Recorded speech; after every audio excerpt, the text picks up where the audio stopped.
Muy buenas noches, estimado público. Muchas gracias por su asistencia esta noche. Tenemos esta noche una presentación, un conversatorio más bien, sobre la crítica situación política actual que está ocurriendo en Venezuela. Como todos sabemos, Venezuela tiene una serie de raíces comunes con Santo Domingo, afectivos emocionales, políticos, una larga historia común. Por tanto, esta situación afecta directamente la población dominicana. Vamos a tener tres presentadores. Uno es Julio Ortega Tous, que ha ocupado importantes cargos en la administración pública, tiene un reconocido programa de comentarios y análisis políticos en la televisión. Emilio Berrizbeitia es un abogado de profesión venezolano de origen, consultor político y participa mucho en las actividades políticas de la comunidad venezolana en Santo Domingo. Y Roberto Álvarez Gil, especialista en asuntos internacionales, ha escrito libros importantes al respecto y ha participado en importantes organizaciones internacionales y fue director del grupo de opinión pública Participación Ciudadana. La división que se ha propuesto es de que Julio trate la génesis de desarrollo de la Revolución Bolivariana. Emilio va a hablar de la creciente crisis constitucional interna que está ocurriendo en Venezuela con esta esquizofrenia política de dos presidentes, dos sistemas políticos, dos tribunales distintos, y Roberto analizará el impacto internacional de la crisis venezolana, o sea, tanto regional como hemisférico. Le damos la bienvenida de nuevo y de inmediato vamos a oír a Julio Ortega Tous con la génesis histórica. Gracias. Sí, muchas gracias a usted. Muchas gracias a los demás panelistas y a las personas del público.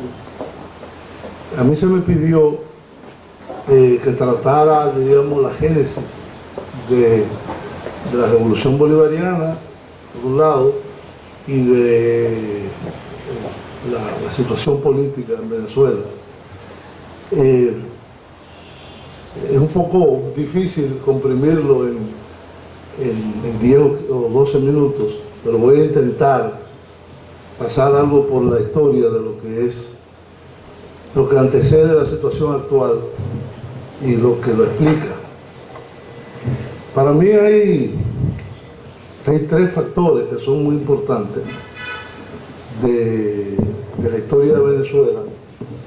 Uno es el papel del militarismo en la historia venezolana, el deterioro económico de los últimos 40 años o los 15 años que precedieron la llegada, el triunfo electoral del teniente coronel Hugo Chávez.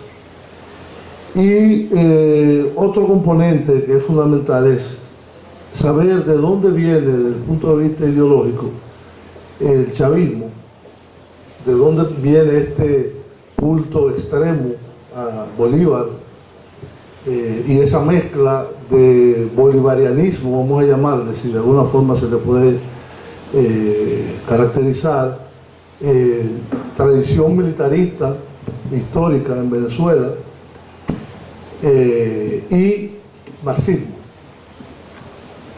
Hay una mezcla ahí que se fue produciendo a lo largo del tiempo. Para hablar del militarismo en Venezuela, Venezuela nace a principios del siglo XIX, y solo hay que señalar, para no hacer muchos detalles, que de 53 presidentes, 51, perdón, en 207 años de vida como nación independiente, han habido 28 militares directos, 23 civiles, y de esos 23 civiles hay 6 que eran puramente títeres de los militares. Es decir, el papel de la Fuerza Armada en la vida institucional, social y política de Venezuela ha sido fundamental. En el siglo XX se comienza a formar lo que sería el Estado-Nación, el Estado Nacional actual, fundamentalmente con el gobierno de Juan Vicente Gómez, que fue muy extenso, muy largo, de 1907 a 1935. En 1945 hubo otro golpe militar de Isaías Medina Angarita y el Partido Acción Democrática, que fue una coalición. En el 48 hubo otro golpe militar de Carlos Delgado Chalbó. En el 52 hubo una sucesión de golpes que terminaron con el régimen de Marcos Pérez Jiménez, y finalmente en el 58 hay una sublevación el 23 de enero en la cual hay una intervención militar y se depone a la dictadura militar y se inicia un periodo de 40 años que va de 1958 a 1998, casi justo 40 años, porque el triunfo electoral de Hugo Chávez fue en diciembre de 1998. Sin embargo, después del llamado Pacto de Punto Fijo, que fue lo que fundó la República y el régimen civil en Venezuela durante esos 40 años, fue un acuerdo entre las tres fuerzas políticas más importantes: Acción Democrática, representada por Rómulo Betancourt; COPEI, que es un partido social cristiano, representada por el presidente Caldera, el expresidente Caldera, Rafael Caldera, y Jóbito Villalba, de URD.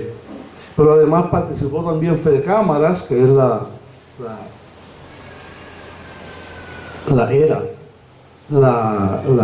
cúpula del empresariado, y también la cúpula militar. Este pacto de punto fijo, diríamos, creó las bases del acuerdo político que gobernó durante muchos años a Venezuela. Pero en el año 1961 hubo un intento de golpe muy sangriento, el Barcelonazo le llamaron, una sublevación de una guarnición militar en Barcelona. En el 62 hubo dos insurrecciones militares muy conocidas, que es Carúpano y Puerto Cabello, en la cual ya comienzan a aparecer militares de izquierda, militares ligados a posiciones de izquierda, que también fue bastante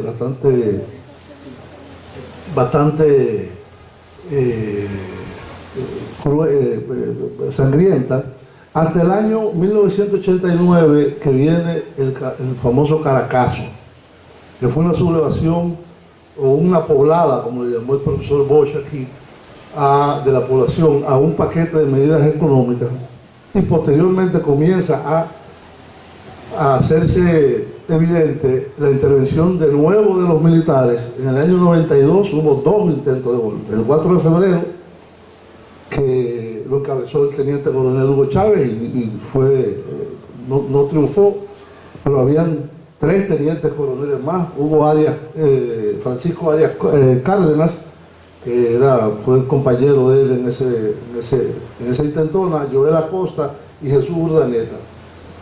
Y en el 2002, después del triunfo de Chávez, hubo un golpe militar también, en abril del 2002, que puso por 3 días a Hugo Chávez. Es decir, el militarismo es parte de la historia de Venezuela.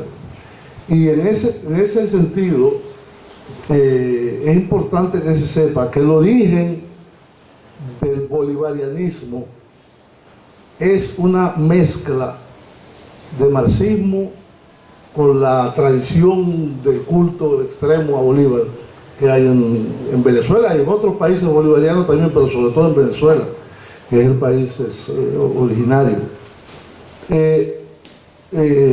Ahí se fundó en el año 1982 una cosa que se llamó el Movimiento Revolucionario Bolivariano 200. ¿Por qué se llamó así? porque eran unos militares clandestinos dentro del ejército que habían comenzado a penetrar como una táctica de la guerrilla que dirigía Douglas Bravo dentro de los cuarteles militares, como una especie de entrismo de lo que era entonces el Partido Comunista de Venezuela, y Douglas Bravo después rompe con el Partido Comunista y funda un partido que se llamó el Partido de la Revolución Venezolana, y creó esta especie de nuevo ideario que mezcla, se llamaba marxismo, leninismo, bolivarianismo. De ahí surgen estos brotes, estos personajes que hacen vida dentro del ejército, dentro de las Fuerzas Armadas, y van tomando su forma propia. El movimiento de Douglas Bravo prácticamente no se disuelve, pero se reduce a nada, y esos militares que entraron son los que explican ese surgimiento casi 25, 30 años después del MRB y de Chávez. ¿En qué se basaban ellos? Ellos tenían una base distinta a la de Douglas Bravo. Era una combinación de la ideología de Bolívar, Ezequiel Zamora y Simón Rodríguez, que son tres personajes del siglo XIX que conforman, diríamos, lo que fue la ideología del bolivarianismo. Otro factor, no sé cuánto tengo. Otro elemento que es muy importante es la situación económica en Venezuela. Venezuela en el año 73 se beneficia de los precios del petróleo, que fueron altísimos por la guerra Israel, por el embargo petrolero y la guerra entre los países árabes y Israel. Y para dar una idea, entre 1973, a precios corrientes de entonces, a 1983, Venezuela recibió 240.000 millones de dólares en aquella época.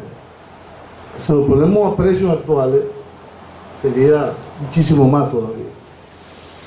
Pero Venezuela en ese momento, en lugar de, diríamos, hacer una revolución productiva, lo que hubo fue una repartición de esa renta entre distintos sectores sociales que controlaban el Estado, a través fundamentalmente de Acción Democrática y de COPEI. URD, que era el tercer partido firmante del Pacto de Punto Fijo, prácticamente se enanizó, se quedó muy pequeño. Entonces, esta crisis económica termina en el año 89, fueron los gobiernos de Lucinchi y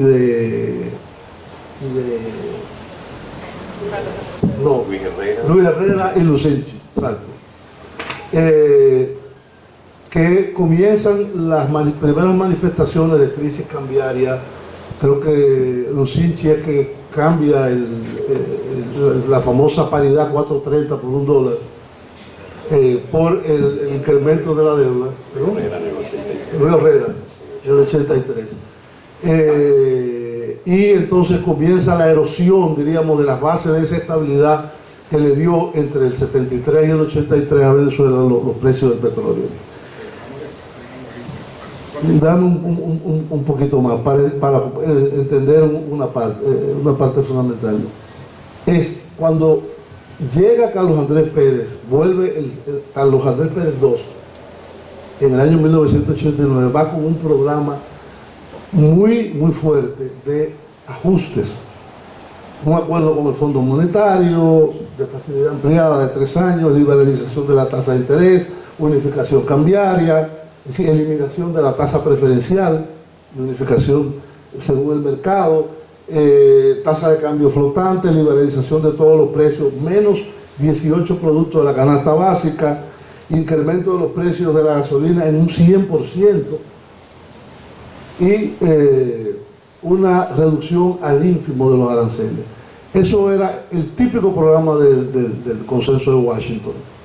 El problema fue que en Venezuela, con unos niveles de separación social entre la mayoría de la población, con niveles de pobreza muy importantes, aún con la riqueza que tenía el país, eso provocó una explosión imprevista.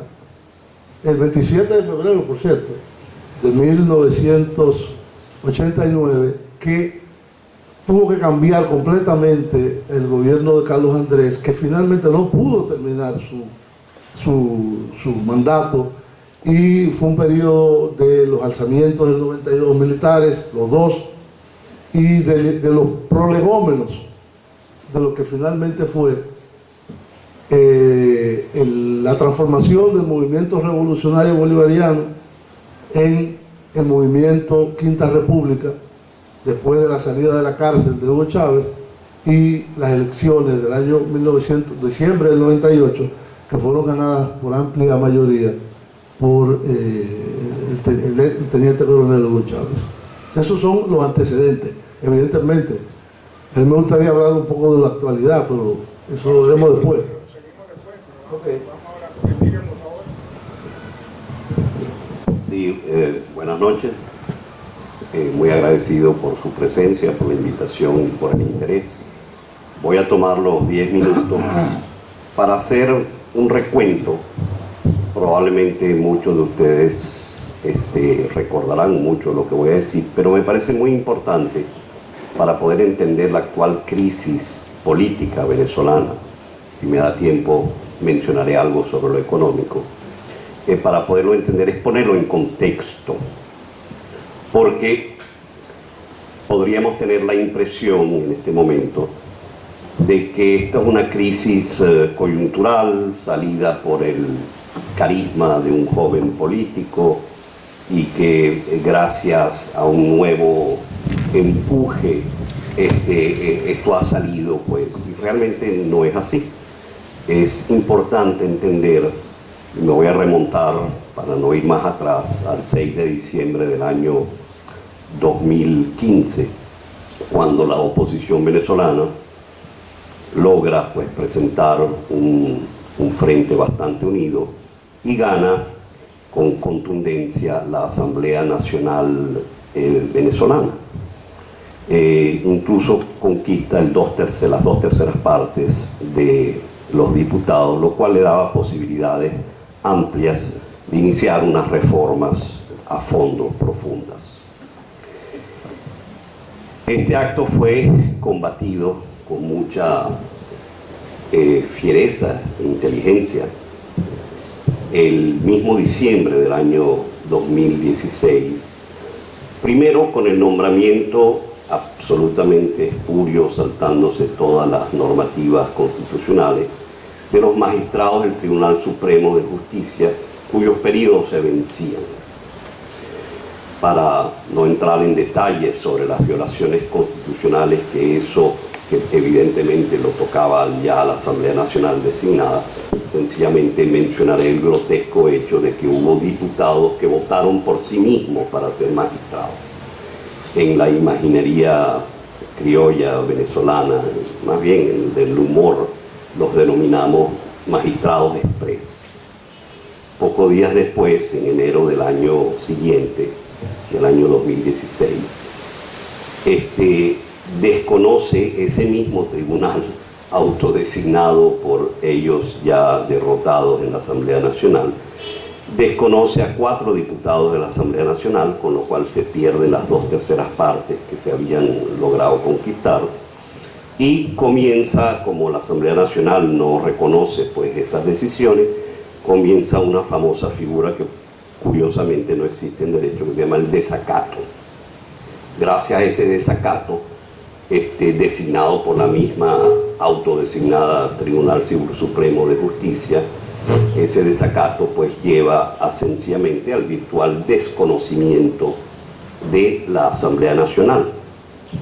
Así que, si queremos hablar de un golpe de Estado, sería, pues, tal vez el primer movimiento hacia la anulación de uno de los poderes más importantes y más representativos.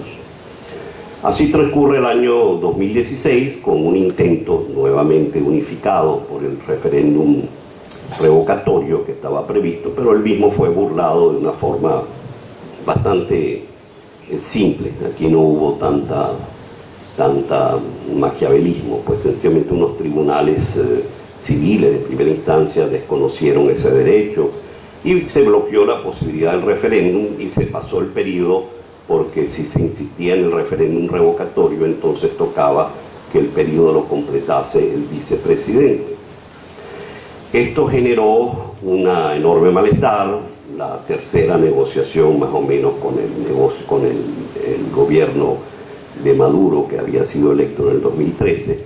Esta fue la famosa intervención del Vaticano, donde ya por tercera vez en el gobierno de Maduro constatamos los venezolanos que ese diálogo, discusión, lo que era una ganancia de tiempo, un reagrupamiento de fuerzas.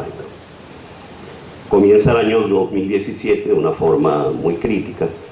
Comete una gran torpeza el Tribunal Supremo de Justicia, que ya he dicho, pues, el calificativo que tiene, pues, de ilegítimo, sin duda, y virtualmente trata de derogar a la Asamblea Nacional, una de las pocas cosas que nunca se atrevieron a hacer. Eso genera, pues, una serie de protestas. 2017 se calienta, 165 muertos, más de 1.200 detenidos, mucha gente subyúdice, mucho estudiante, mucho dolor. El 2017 se intenta una consulta popular, el 16 de julio, por cierto. Me enorgullece decir que aquí en la República Dominicana, los que pudimos organizar ese evento de la consulta popular, fuimos totalmente sorprendidos por una participación de casi 14.000 venezolanos en la República Dominicana. No esperábamos más de 4.000, para serle franco. Y la respuesta a la consulta popular fue sí ya un contundente y fin, pues, de la democracia. El 30 de julio se convoca a unas elecciones para una Asamblea Nacional Constituyente, que no está ni prevista, por supuesto, en esos términos en nuestra Constitución. Las elecciones son un hazmerreír público, hasta el punto de que la empresa organizadora, que ya a los venezolanos no nos gustaba nada, la famosa Smartmatic, así se llamaba, agarra sus papeles y sus documentos y se va a Londres denunciando que por lo bajo habían inflado 1 millón de votos la elección. Nueva crisis política. Sí lograron algo importantísimo, que es darle un tremendo golpe a la idea de los venezolanos, muy sostenida en esos 40 años, incluso en la época de Chávez, de que con el voto se lograba, pues, realmente manifestar el sentir popular, pues la soberanía popular. A partir de ese momento los venezolanos descreen del voto profundamente.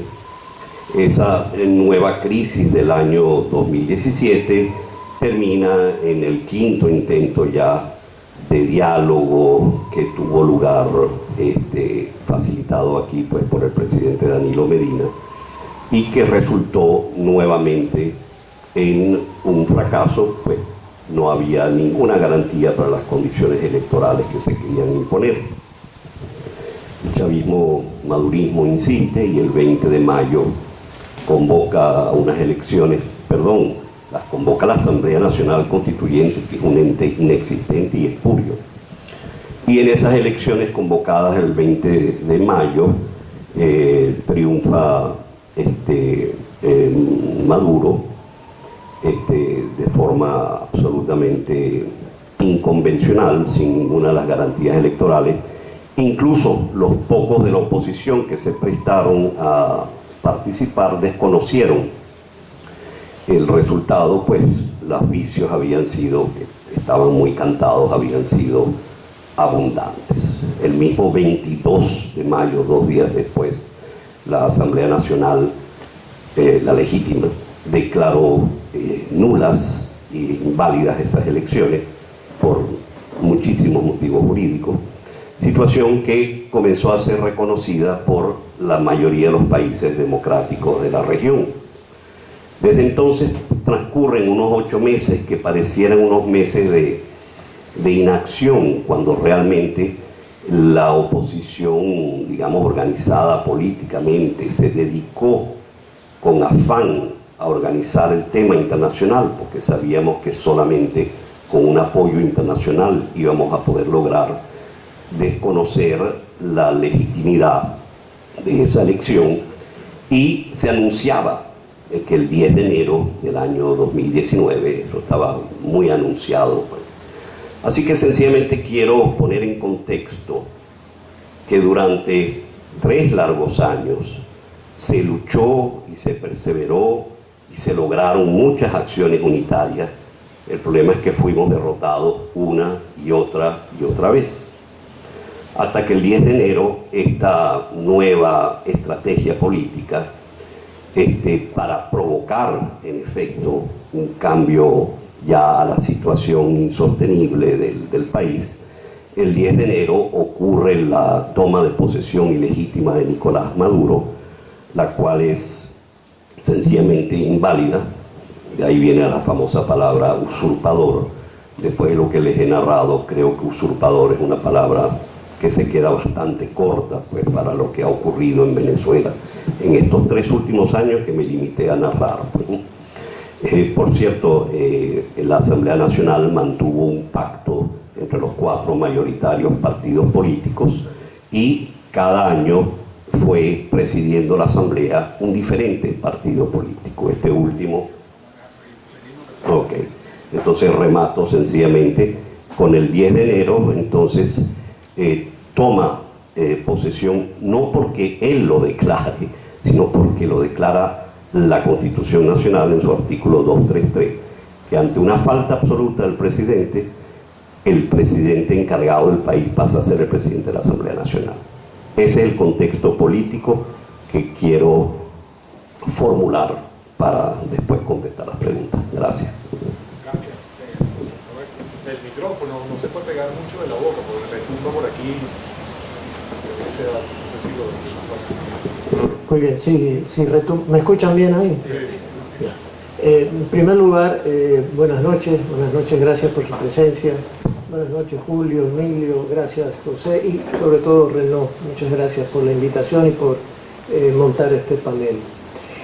Déjenme decir desde el principio, por favor, que el actor principal de esta crisis, de este conflicto, de este drama, es el pueblo venezolano.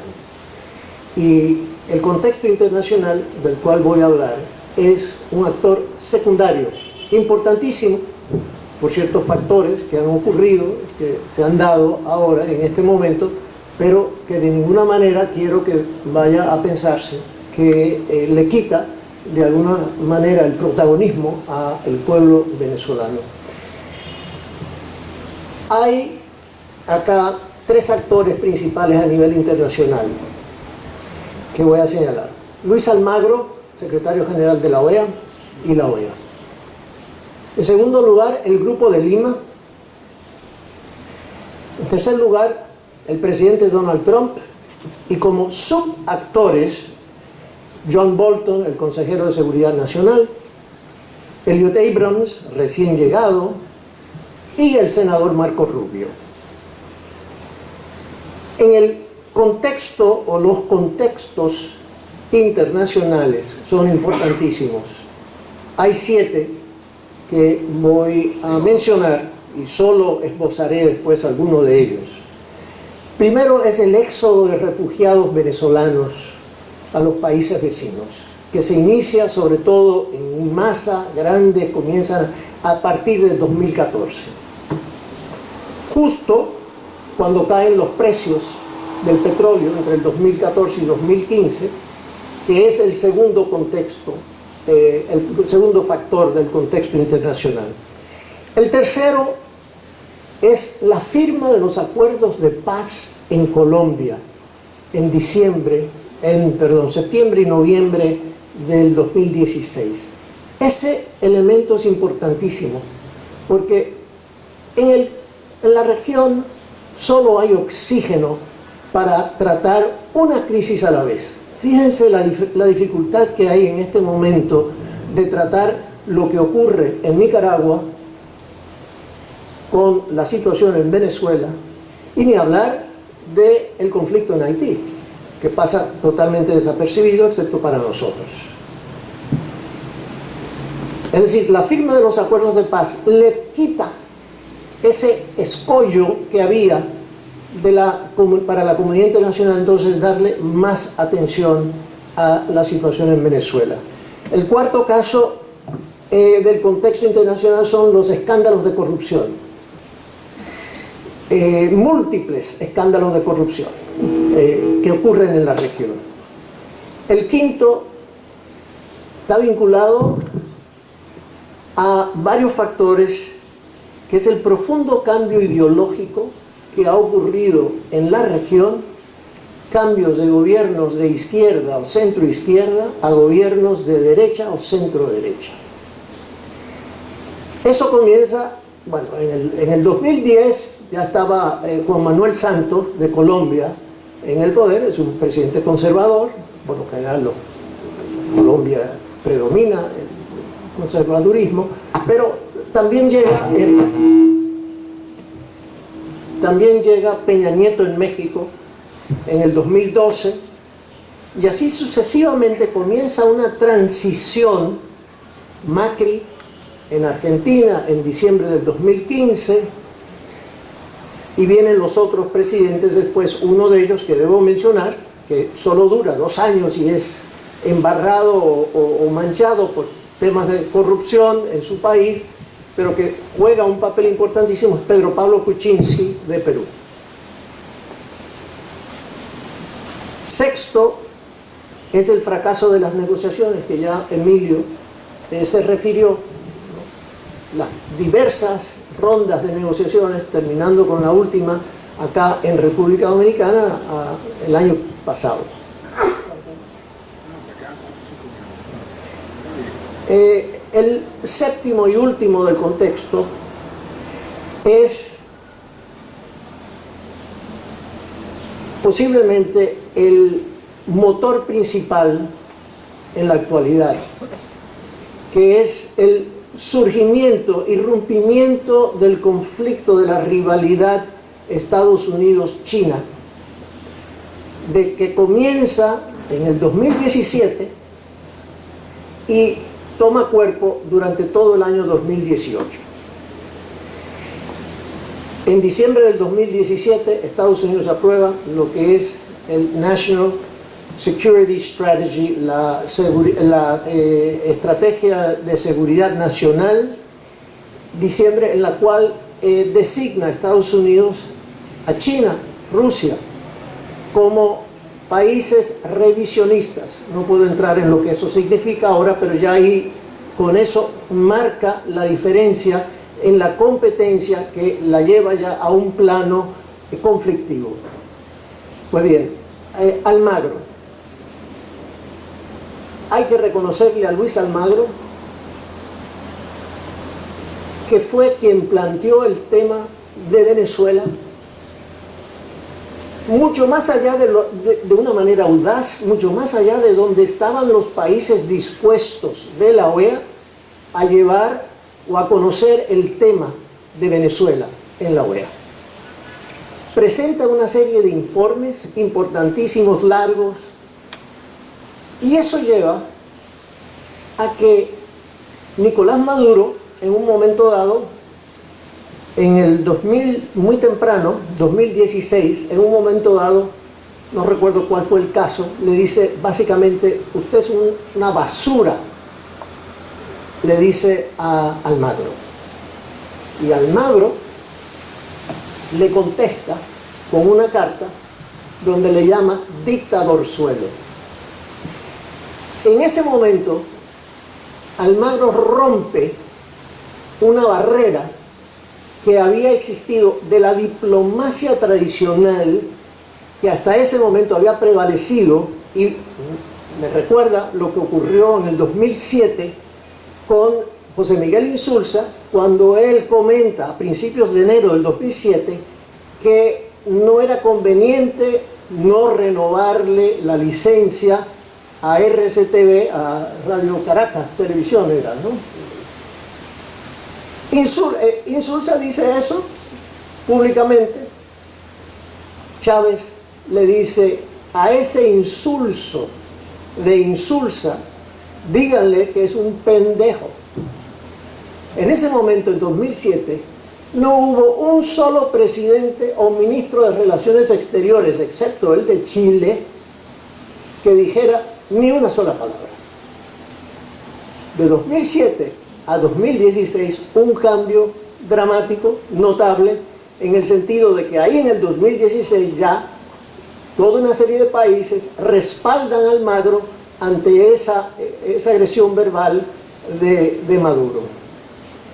Vienen las resoluciones o intentos de resoluciones que no prosperan en la OEA por el bloqueo de los países del CARICOM, muchos de los cuales reciben petróleos, dádivas recibido de Chávez, y no querían votar favorablemente por resoluciones para convocar a una asamblea que conociera, pusiera en vigencia la Carta Democrática Interamericana en relación a...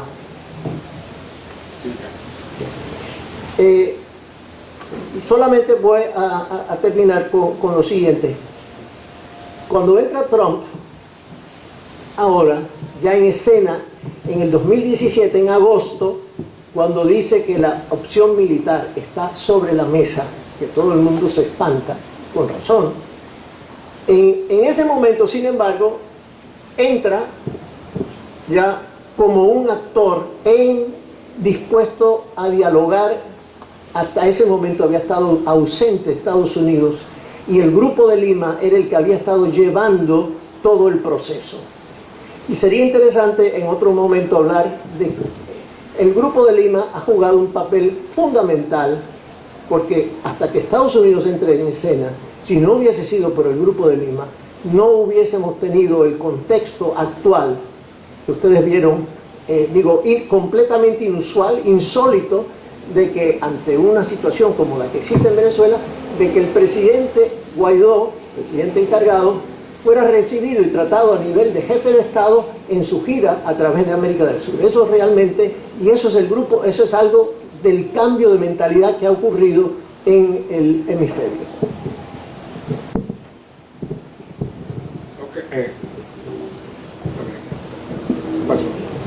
Bueno, muchas gracias a los tres participantes. Vamos a abrir también si hay alguna pregunta sobre estos tres temas que se han tratado. Naturalmente hay otras cosas que hay que abordar también. Yo tengo uno en particular, pero me lo voy a reservar para el final. Si hay alguna pregunta ahora, por favor. Aquí. Sí. Sí, Pedro. Buenas noches a todos y todas. Un saludo a mi amigo Julio, a Emilio y a Roberto. Yo creo que en la situación venezolana hay un factor complejo, que es lo que yo entiendo, que hay un empate hegemónico entre las dos fuerzas internas, entre la fuerza del gobierno de Maduro y la fuerza de la oposición. Maduro tiene ese arraigo que relataba Julio, el poder militar, o sea, Venezuela después de Cuba es el ejército más poderoso de América Latina, con toda una serie de características diferentes hoy día, su vinculación con la corrupción, con el narcotráfico, que es un elemento de cohesión del poder entre Maduro y esos militares, y el poder de la oposición, que tiene una legalidad, como decía Emilio, a través de los rejuegos de la Asamblea Nacional y la Constitución, y el poder de la democracia de la calle. La oposición le ha ganado evidentemente la calle a Maduro, pero cuando hay un empate hegemónico, las crisis se prolongan demasiado, y eso parece que podría ser en el caso venezolano. Hay otro factor importante que yo creo que no se puede dejar de lado, es el hecho que en el siglo XXI es un mundo multiimperial. Yo creo que la presencia en América Latina de los Estados Unidos, pero la presencia importante hoy día de China. Yo creo que todos los dominicanos ya sabemos lo que es China y lo que puede significar para el futuro inmediato de la República Dominicana. El tema también de Rusia es un factor importante. Yo creo que la salida venezolana, más que buscarla por organismos como OEA, el Grupo de Lima, habría que buscar una salida negociada con esos grandes ejes imperiales que controlan hoy día el mundo y América Latina. ¿Algún comentario? Sí. Bueno, por favor.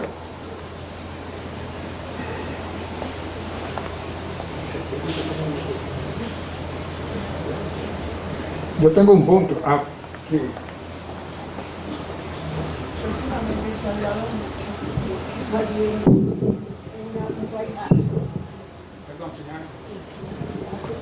Está en el tapete, cosa que los venezolanos hemos venido viendo desde hace mucho tiempo, que lo que es Chávez se volvió, o sea, aceptó la injerencia cubana y también Maduro. Dicen que Maduro obedece a directrices que vienen de Cuba. Y a Cuba se le manda, antes eran 100.000 barriles diarios, después fueron 50. Hasta ayer, que Guaidó dijo que va a parar, que por favor se van a interceptar los barcos que vayan con ese combustible a Cuba.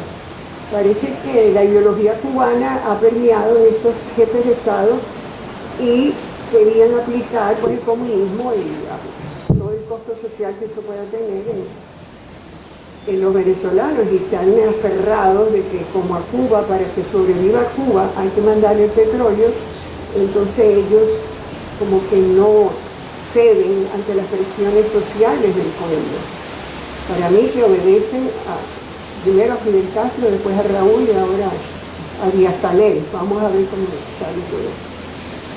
Bueno, ese es un tema que yo quiero en algún momento que se introduzca, y es el rol, la participación que está teniendo la inteligencia cubana dentro de la situación venezolana, porque si bien, como apuntó Julio, hay una fuerza autóctona militarista que es propia de Venezuela, lo cierto también es que los aparatos de inteligencia, algunos extranjeros, están manejando una serie de resortes internos que tienden a agudizar la situación. Entonces es algo que eso tiene que ser visto también en el contexto internacional, que hay una cierta intervención que no es percibida como una intervención, ya sea por un pensamiento común hispanoamericano, pero me parece que eso es algo que podemos tratarlo más adelante. Por favor. Bueno, yo creo que el panorama está bastante bien delineado, ¿no? Y es básicamente lo que consumimos a diario y está bastante claro. Hay un elemento que para mí es definitorio y probablemente sea el punto de quiebre, que es la economía. Hoy mismo salió un informe de Barclays diciendo que básicamente la situación ya es insostenible y pienso que probablemente ese va a ser el elemento definitorio. No sé qué piensan ustedes.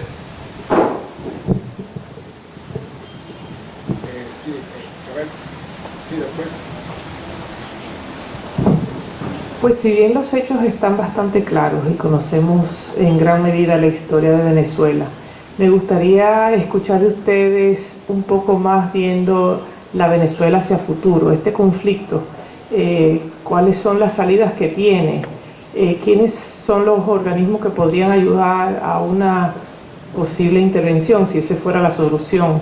¿Qué ven ustedes? ¿Dónde está el fin de todo esto? De esta masacre. Buenas noches y una vez más muchas gracias por los ponentes. Yo creo que ha sido una serie de ideas que hacen un retrato bastante completo de lo que viene sucediendo en Venezuela. Hasta hace un poquito me quedaba pendiente el tema Cuba. Yo creo que tal vez el tema Cuba se subestima. No es ninguna coincidencia que la caída del muro de Berlín es el año 89, que el grupo del movimiento revolucionario bolivariano 200 se siembra en las Fuerzas Armadas de Venezuela por movimientos marxistas como latinoamericanos. Cuba siempre vio hacia Venezuela, renunció de alguna manera hacia esa exportación de la revolución vía la fuerza después de su intento de Machurucuto, pero siempre Fidel tuvo a Venezuela en la mira, ¿no? Sembrando esos objetos dentro de las Fuerzas Armadas, y a la caída del muro de Berlín no es ninguna coincidencia que en el año 92 viene el primer intento en febrero del 92 viene el primer intento de golpe de Estado, y después, bueno, terminan de acabar con ese grupo y salen todos presos o salen al exilio después del intento de noviembre del 92. Y en Venezuela es definitivo que la posición de mando no viene durante un periodo cuando Chávez estaba vivo. Chávez fue muy permisivo, Chávez fue una persona que le entregó mucho poder a los cubanos, pero cuando se tuvo que designar al sucesor de Chávez, no se designa a Nicolás Maduro más allá de una decisión de quién era la persona que podía darle continuidad a una gestión que venía de La Habana. Un señor que no puede sumar 6 más 7, como creo que todas las personas lo vieron en los videos, no es una persona que tiene una capacidad intelectual o una capacidad de raciocinio para llevar un país a los puntos donde lo ha llevado hasta ahora. Dicho eso, el principio de todo, para redondear la pregunta, una pregunta no, pues la idea es, el principio de todo viene desde La Habana y el principio de todo esto termina por La Habana. El día que La Habana, y esta decisión que se acaba de tomar hoy de dejar de enviar los 40.000 o los 50.000 barriles de petróleo que van para Venezuela, va a ser una presión económica muy importante para que La Habana repiense cuál va a ser su posición en Venezuela y qué va a negociar La Habana a cambio de todo esto.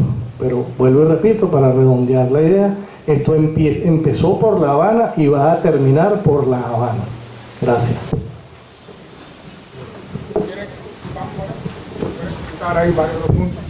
Sí, hubo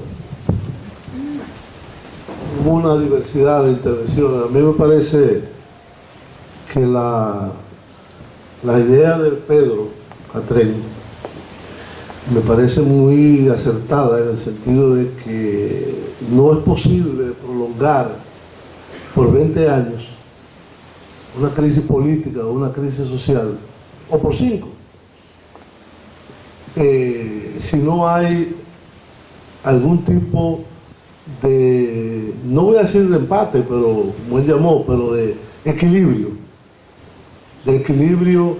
político que explica cómo con la situación que se vive dentro de Venezuela todavía no solamente el gobierno de los jerarcas del gobierno de Maduro, sino las fuerzas militares, la Guardia Nacional. Yo no me explico cómo la Guardia Nacional aguantó 5 o 6 meses, todos los días con manifestaciones. Eso fue en el 2016, 17. Es algo que llama la atención, es decir, desde el punto de vista sociológico, desde el punto de vista político, inclusive de una estructura militar, cómo eso está cuestionado todavía. Entonces, yo creo que la idea de Pedro me fue bastante atractiva, en el sentido de que más que Cuba ahí es un factor secundario, más que Cuba es una negociación o un acuerdo o una línea de solución que va a venir desde Pekín, Moscú y Washington, con ese trípode. No sé qué peso tendrán los dos primeros. Washington sí sé el peso que puede tener. En la medida en que los Estados Unidos descartan una intervención militar, que sería una catástrofe, y en la medida en que hoy día lo decía Elliot Abrams, escuché una entrevista que le hicieron en español, que decía que no, que eso no estaba planteado por el momento. Y los miembros del Grupo de Lima también descartan una solución militar, es decir, una invasión militar. No sé de qué composición. Hay un factor que nadie ha mencionado, que es Colombia. Yo fui embajador en Colombia y Colombia tiene un peso fundamental en la relación con Venezuela y la estabilidad interna en Venezuela, y viceversa. La negociación con la FARC que tú mencionaste, Roberto, fue posible porque el traspatio de Venezuela ya no estaba en uso. Entonces, es decir, hay gente que plantea, esto es una camarilla de gente que está haciendo narcotráfico y robando, y no habría durado tanto tiempo. No habría durado tanto tiempo. Es decir, en Venezuela, en el año 98, concluyó una crisis política y social muy intensa. Hubo una transformación del Estado, es decir, la Constitución que se creó en el año 1999, que fue electa y que es una Constitución muy democrática, es el resultado de un proceso social, y la conflictividad que creó el gobierno de Chávez, en primer lugar, por una razón muy sencilla: la renta petrolera es muy grande y hay que saber quién se queda con esa renta. ¿Quién controla esa renta? Entonces, al principio yo decía, ¿por qué los partidos que se crearon después del advenimiento del gobierno de Chávez, o los antiguos como COPEI y Acción Democrática, no tienen una propuesta más acorde con la realidad? La salida fue primero un golpe de Estado, porque lo que hubo en el 2002 fue un golpe de Estado, que anuló inclusive todas las instituciones, hasta la Constitución. Después vino el conflicto petrolero del 2003. Después vino el revocatorio. Es decir, la conflictividad que se creó en Venezuela, las tensiones sociales que se crearon en Venezuela, por el reconocimiento o no, o el desconocimiento del régimen que se instauró a partir del 99, o el gobierno, o el esquema que se instauró, que no es un esquema socialista, hay que estar claro que no es un esquema socialista. Los bancos en Venezuela han estado ahí siempre. Han habido nacionalizaciones a veces absurdas, como de cadena de distribución, mientras que el sistema financiero no lo han tocado. Lo que ha hecho es una cuasi aniquilamiento de la economía venezolana. Hoy en día hay una situación que es además la imposibilidad de la inserción del petróleo venezolano en los mercados internacionales por el boicot de los Estados Unidos. ¿Eso qué tiempo le dará? Yo no sé, pero eso puede dar mucho tiempo. 3 meses, 4 meses, 5 meses. Pero un país no puede estar como si tuviera si lo tuvieran agarrado por el cuello sin ningún tipo. Ahora mismo, en el apagón que ha habido, no hay capacidad para poder restablecer técnicamente el sistema. Entonces, lo que dice Pedro Catrén me parece muy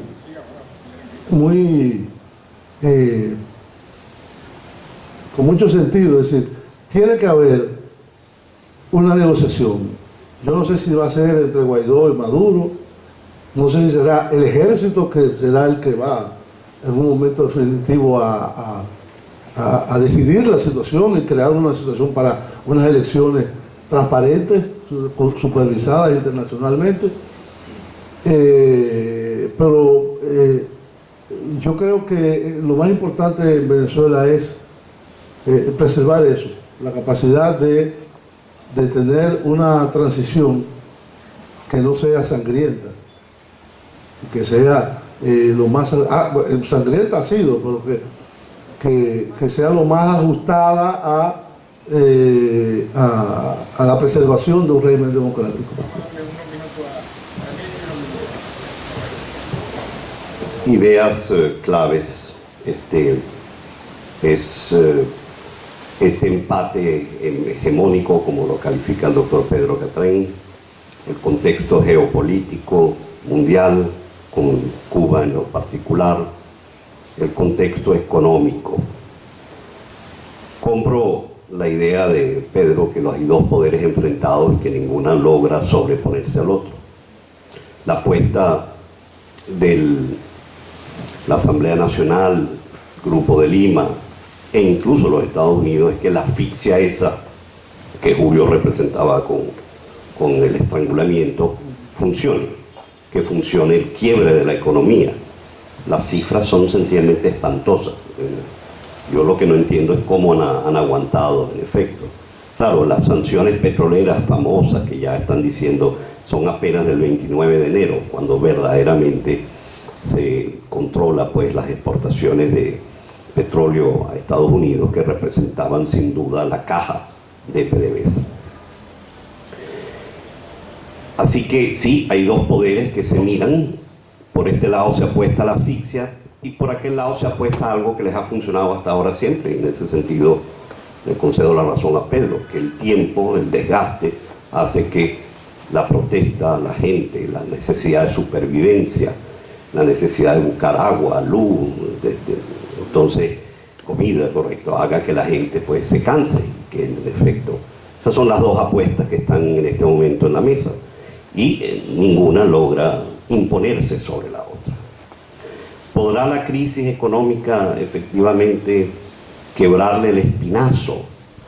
¿Podrá finalmente lograrse que ha sido la gran apuesta, que las Fuerzas Armadas venezolanas, tal como histórica y tradicionalmente han hecho a lo largo de los años, sean ellas las que entren en el proceso de transición? Eso es lo que se está buscando realmente. Ese es el futuro, la apuesta al futuro más cercana. El papel de Cuba, aquí sí diciendo del amigo Julio, es esencial. Nosotros los abogados comenzamos a vivir la penetración de los cubanos en los registros y notarías, en la identidad, en el control de la inteligencia militar, en el control de puntos estratégicos del gobierno. La reciente detención del periodista Jorge Ramos, su directora narraba que todo el círculo alrededor de Maduro es cubano. La presencia de Cuba es fortísima, pero sin duda hoy en día la geopolítica es bastante más importante. China resguardando sus intereses económicos, Moscú ya potencia regional, ya no es la superpotencia de antes, tratando de jugar pues a la superpotencia de antes. Son elementos que están en el tablero, y Colombia, como muy bien apuntó Julio, que ya tiene un problema de más de 1 millón de personas en su territorio, que le está causando un problema muy grave y que está realmente apostándole a la solución. Así que sin duda el contexto geopolítico internacional. Negociación, siempre, yo no creo que nadie se niegue nunca a un diálogo y una negociación. Lo que pasa es que, vamos a estar claros, obviamente el régimen de Maduro no es el interlocutor válido. Tiene que haber o gente en el chavismo que lo sustituya, o el ejército que lo sustituya, o Cuba, como dice el amigo, que diga, miren, vamos a llegar a un acuerdo, pero no me quiten todo el petróleo, por ejemplo. Así que evidentemente eso es lo que hay que buscar, y hay que tratar de evitar que esa masacre que mencionaste, porque es una masacre, los números económicos son sencillamente espeluznantes. Es un hecho que el venezolano perdió 11 kilos de promedio en el año 2017, vaya a saber el 2018. Es un hecho que no es que tenemos la mitad de nuestra economía, la mitad de nuestra economía se le debe a Maduro, pero ya desde antes la economía venezolana del 2012 es 1/3 de lo que era. Es un hecho de que el 80% de las familias venezolanas se declaran insuficientes, los niveles de pobreza extremo son enormes. Es un hecho que ya no le está ingresando petróleo, a la caja chica del petróleo, porque se nos va como 300.000 barriles a China, 150 a Rusia. La India es la única que está tratando de aumentar un poquito su volumen, y ya Estados Unidos le está mostrando el diente. Ahora, quiebran los países, ese espinazo que creemos, ¿verdad?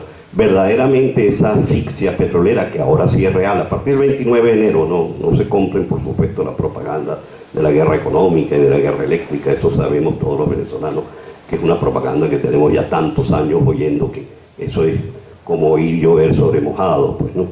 El punto es, ¿funcionará esa asfixia económica para que haya un quiebre en el chavismo, en los militares, en los cubanos?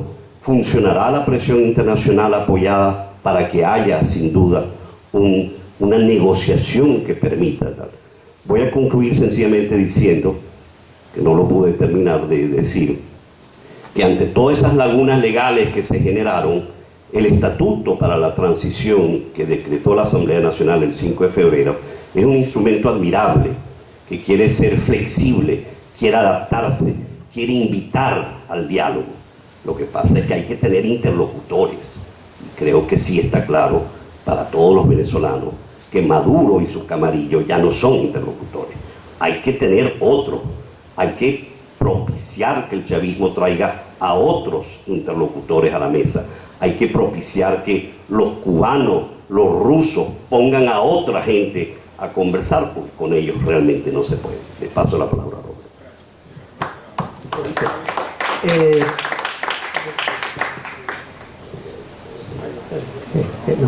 Sí.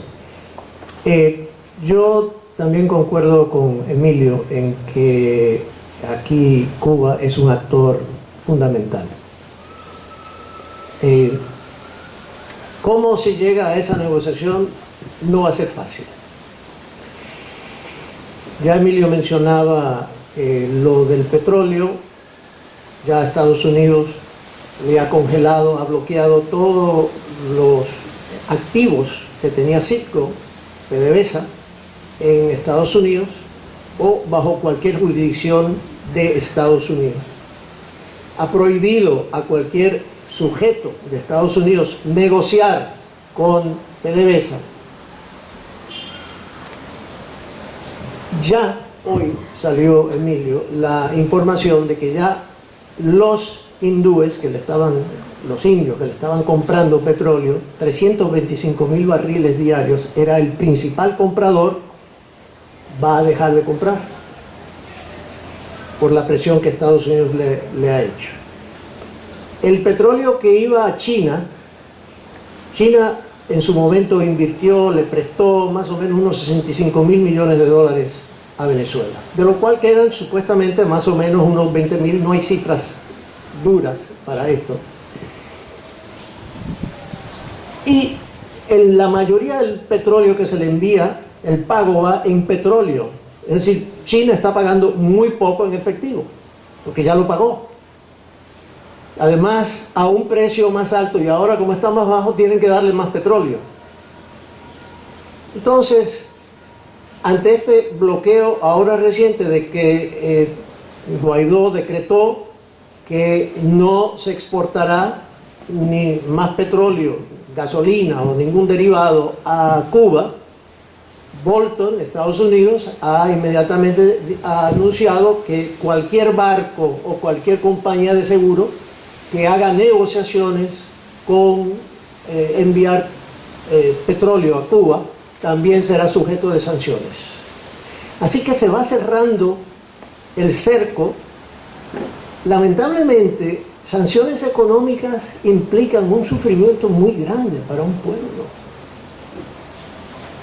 Entonces, yo creo que aquí lo que están apostando es a lo que Emilio aludió, es de presionar a los militares y a los cubanos a darse cuenta de que no tienen salida, de que se están entrando en un callejón del cual la única solución es sentarse a negociar la salida de una cúpula política y militar e ir eventualmente.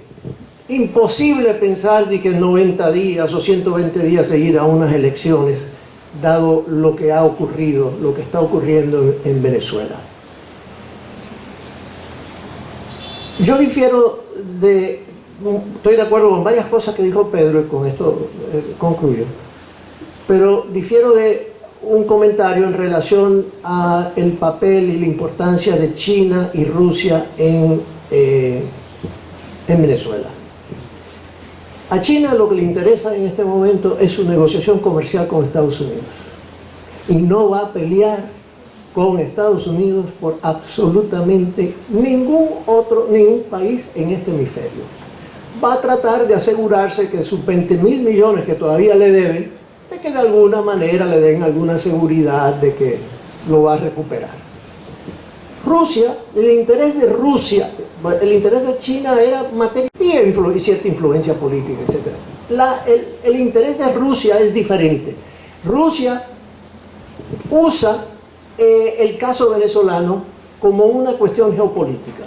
Estados Unidos está metido en Ucrania, le han impuesto sanciones por Crimea, entonces usa esto como una posible ficha de negociación en un momento dado y naturalmente para proteger tiene no solamente inversiones también en petróleo sino también en oro y obviamente va a buscar también protegerlo, pero no son los actores que van a llevar a Estados Unidos a una negociación o que van a sentar a los militares venezolanos, son los cubanos, los únicos.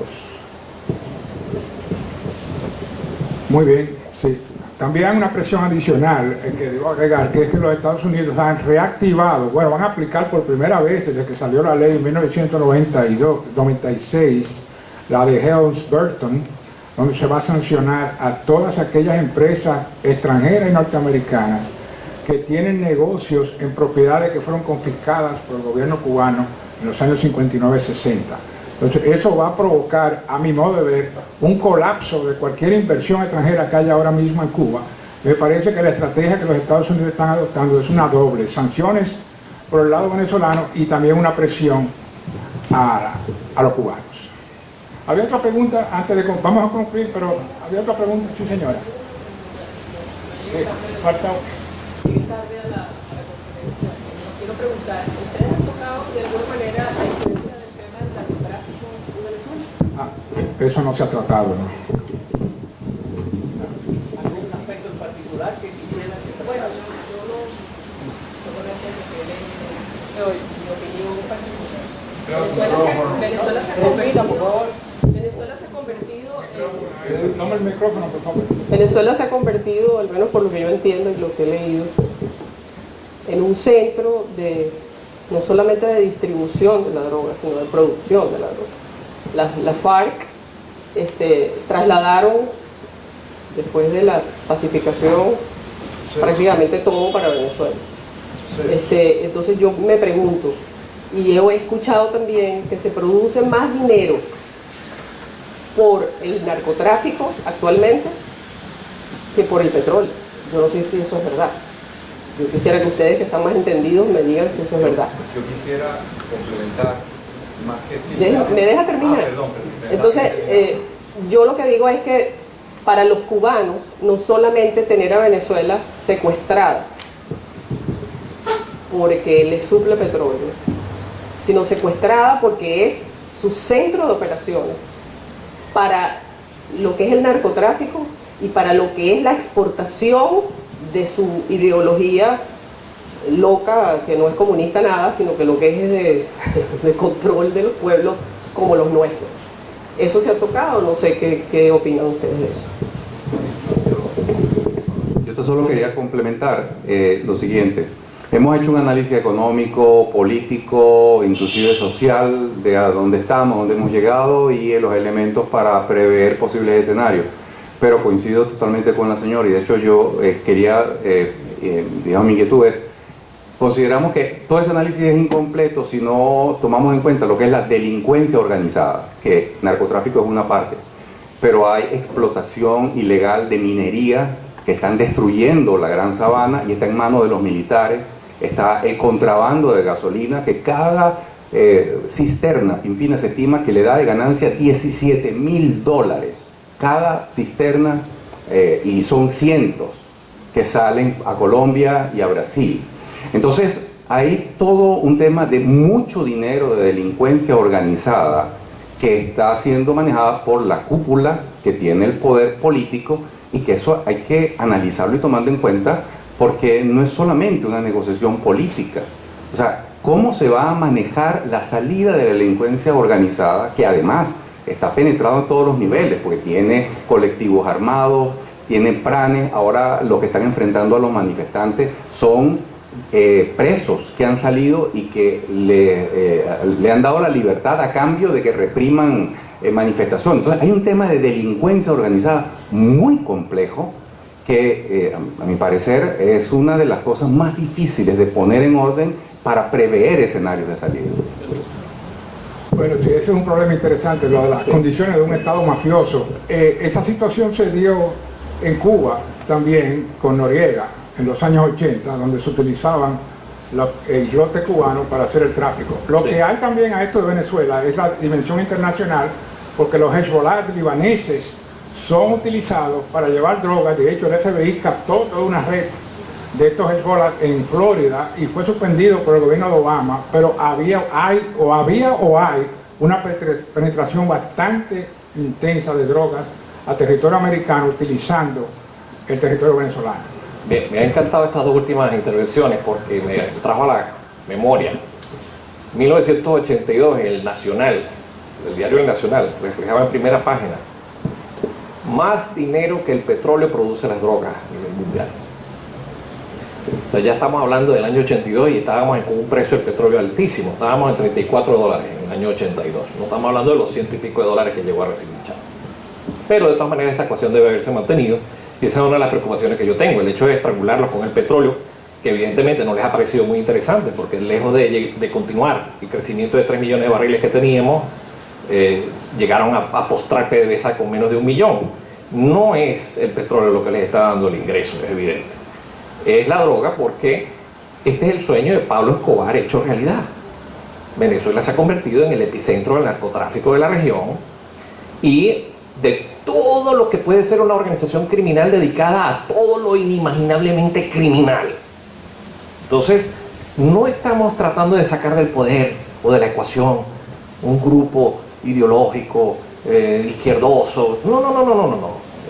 Es una mafia contundente, criminal, dispuesta absolutamente a todo, y ahí no hay negociación que valga. Eso es como un reo, un rehén que está en una casa, y a menos que el grupo SWAT dé de baja al secuestrador, ese rehén no va a salir de esa casa. Así que, a mi juicio, cuando decimos que caramba, sería catastrófica una intervención, yo sí la veo venir, realmente la veo venir incluso antes de fin de mes. Es una apreciación muy personal, quizás wishful thinking, pero ya es insoportable la circunstancia que está viviendo Venezuela, donde ya tú estás viendo incluso la Guardia Nacional sacando agua del Guaire para poder tomar agua. A la Guardia Nacional, tengo las fotos de hoy, a la Guardia Nacional, que deberían ser unos privilegiados con el suministro del vital líquido.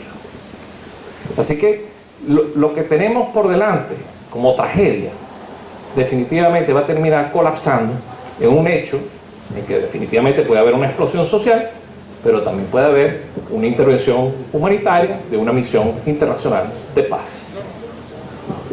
No sé si alguien... Sí, para comentar también, para fines de récord, yo también creo que va a haber una intervención militar en Venezuela. Primero quiero relativizar la minimización que se quiere hacer de Rusia. Rusia es un jugador geopolítico mundial más grande que China. Rusia tiene presencia en el Medio Oriente, evidentemente en el antiguo imperio zarista. Es un gran productor y exportador de armas, al punto que las armas que hay en Venezuela son rusas, no son chinas. Que los chinos quieran recuperar su dinero, sí, pero los chinos no solamente son comerciantes. Y el interés de China, que en algunos puntos coincide con el de Rusia en este caso, es un interés que no hay que menospreciar. Inclusive hay algunos casos que uno dice, pero ¿y por qué pasa esto? Turquía, el segundo ejército más grande de la OTAN, es un aliado de Maduro ahora. ¿Qué es lo que pasa ahí? No es tan sencillo en términos geopolíticos. En segundo lugar, miren, yo fui 3 años embajador en Colombia. Yo sé de lo que le estoy hablando. Colombia produce el 90% de la cocaína, de la heroína, que pasa por México, que ustedes ven lo que ha pasado en México, el catástrofe que ha causado, y de todos los otros, por aquí, por Venezuela. El 90% se produce en Colombia, no se produce en Venezuela. El que quiera olvidarse de eso, que no se olvide que esa es la realidad. Y en Colombia hay 80.000 paramilitares armados que protegen, sin ideología, que protegen esa zona de cultivo y de producción. El problema del narcotráfico es fundamentalmente un mercado de consumo y un lugar de producción. Entre ellos hay una infinidad de puntos de pasaje. Y el más importante es México. Y ya vimos que la tragedia humana que ha causado el narcotráfico en México es terrible, peor que en Colombia. Entonces, que haya operaciones de narcotráfico en Venezuela, sí, pero ¿cómo va a decirse que va a sustituir el petróleo de Venezuela operaciones de narcotráfico? Imposible. Imposible. Que haya militares, probablemente también. Pero eso no es el ancla de la situación de Venezuela. El ancla de Venezuela es la renta del petróleo. ¿De qué? 90% de la producción de toda la cocaína del mundo es en Colombia. La DEA lo dice. Pero se comercializa a través de Venezuela. No, señor. Se comercializa desde Colombia, pasando por Centroamérica, pasando por México y parte por Venezuela y el Caribe. Que va a Europa, entra por África. Y por aquí en el megapuerto de Caucena. Hubo un boletín, un documental que hizo la prensa española del año 2017-2018, que es que Chávez dejaron entrar la droga porque estaba el acuerdo de paz con Colombia, y entonces Venezuela se ofrece, y las Fuerzas Armadas venezolanas, los puestos de frontera, estaban los militares, le estaban diciendo a los periodistas españoles que sí, y mostraban los puestos de entrada y un mapa que habían hecho. Primero era como, vengan por aquí que nosotros, como lo están presionando por allá con los acuerdos de paz, Venezuela va a ser el aliviadero y va a ser el tránsito. Primero era así. Después vieron el negocio, tenía sus bemoles y hubo como 3 militares que se metieron en esto. Y después, como siempre pasa, se pelearon los militares, uno mató al otro fue y contó su cuento y otro se quedó. O sea, ya esto es una cosa que viene de hace tiempo y por el tránsito y por haberlos acogido cuando le estaban dando el proceso de paz en Colombia a todo dar, pues Venezuela se ofreció y ahora hoy en día se quedó como tránsito de droga. Si me permite, yo sí creo que hubo una palabra clave que pronunció el doctor Pedro Catrán al respecto de la droga, que obviamente en estos foros, como es difícil de documentar nada de esto, pues digamos uno trata de pasar sin entrar en detalles muy profundos, ya que no son tan fácilmente sustentables. La palabra es factor de cohesión social, la mencionó el doctor Pedro Catrán. La droga ha servido para eso, sobre todo esos 2000 y pico de generales que mantiene el régimen madurista, como un factor de cohesión social. La gran ventaja respecto a lo del petróleo, que es un negocio personal de los generales, sí mueve ingentes cantidades de dinero. Sí debo apuntar que Julio tiene razón en que se ha exagerado un poco el monto de la droga que pasa por Venezuela. ha incrementado enormemente. Eso lo sabemos cualquier venezolano. Yo soy del oriente del país y aquello se convirtió en los peñeros o las yolas, como le dicen aquí, ahora son un trasvase, pero no son las cantidades en efecto que se mueven por México y por Centroamérica, y le concedo, eso ha sido. Lo que pasa es que es un negocio particular y sí es un elemento clave. Y contestándole a Carlos, sí, a veces a los secuestradores se les da de baja, pero a veces se obliga a que dividan se peleen entre ellos, que se dividan, y se manda un negociador para que traten de entregarse uno y que el otro entonces se le dé un beneficio procesal. Ojalá, digamos, tuviésemos las soluciones en las manos, y es totalmente válido la imagen del secuestro. Venezuela está secuestrada en más de un sentido. Primero se secuestraron las instituciones, el Poder Judicial, la Asamblea Legislativa. Por eso hicimos un recuento brevísimo, pues, ¿no? Y cómo controlan a la población con los alimentos, la cosa más asquerosa que puede haber, de origen claramente cubano. Y eso es tecnología cubana llevada al punto. Los famosos CLAP, para los que no conozcan el nombre, son los comités locales de abastecimiento popular, que reproducen de alimentación y producción, bueno, que son parecidos. Pues tú manejas la dieta diaria de esa gente. Ellos dicen que llegan a 8 millones de venezolanos, de familias, pues no lo sé, pero el control en efecto, sin duda, los venezolanos sabemos que estamos frente a un Estado mafioso. No podemos ponderar la cifra. No creo efectivamente que, siendo un negocio particular de los 2.000 generales, no sé, supongamos que 500 o 600, por nombrar eso, y por supuesto los coroneles y la gente que está ahí, no creo que vaya a ser, a la hora de las discusiones geopolíticas y de las arcas del Estado, que es como pueden alimentar a la población, porque no van a sacar el dinero de ellos del narcotráfico para comprar las cajas CLAP. Eso lo van a hacer sencillamente con las arcas del Estado. Así que sí, es un elemento a tomar en cuenta de forma contundente y muy importante para entender sobre todo la mentalidad de quien uno negocia. Porque uno, para negociar, tiene que ponerse en la mente de con quién está negociando.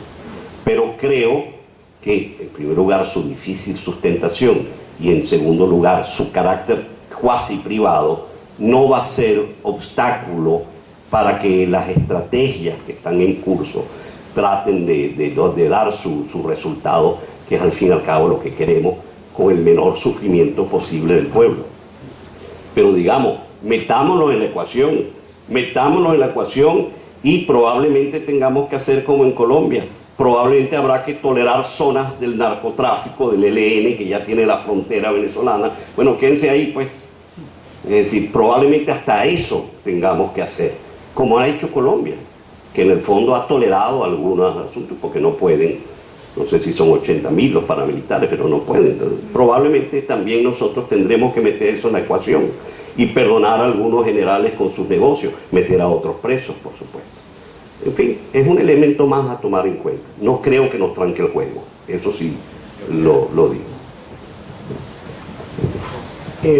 Yo concuerdo que el grueso del narcotráfico está saliendo de Colombia, por lo menos así lo dicen las cifras de las cuales yo también manejo. Van a través de Centroamérica, México, hacia cocaína, hacia Estados Unidos. Hay un por ciento, no sé si 10%, 15%, que pasa a través de, se va y por América del Sur, y por el Caribe, República Dominicana, pero es básicamente de Colombia, de donde está saliendo. ¿Cuánto ha afectado a nivel social, es decir, el control social, y cómo va a lograr revertirse esa situación? Ya eso es un tema muy complejo y muy difícil, que aquí no tenemos tiempo para hablarlo, y podríamos especular. En cuanto al aspecto geopolítico de de una invasión, de una intervención, yo no creo que eso va a ocurrir. No creo que va a ocurrir, no hay ningún país latinoamericano que tenga apetito para ello. Y les voy a decir una cosa, el pueblo norteamericano ahora mismo no creo que apoyaría una intervención militar después de todos los años que se han pasado del mundo, en Irak, en Afganistán, y a punto de iniciarse una elección presidencial.